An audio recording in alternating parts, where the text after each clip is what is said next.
How to turn PPT slides into a video easily. Hello everyone, welcome to this channel. I'm here to help you out today. So without any delay, let's get started.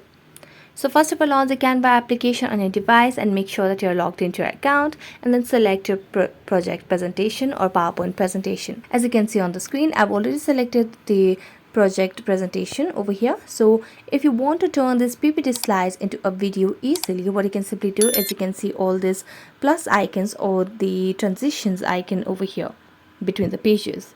So tap on plus icon and simply you can see the option of page and transition.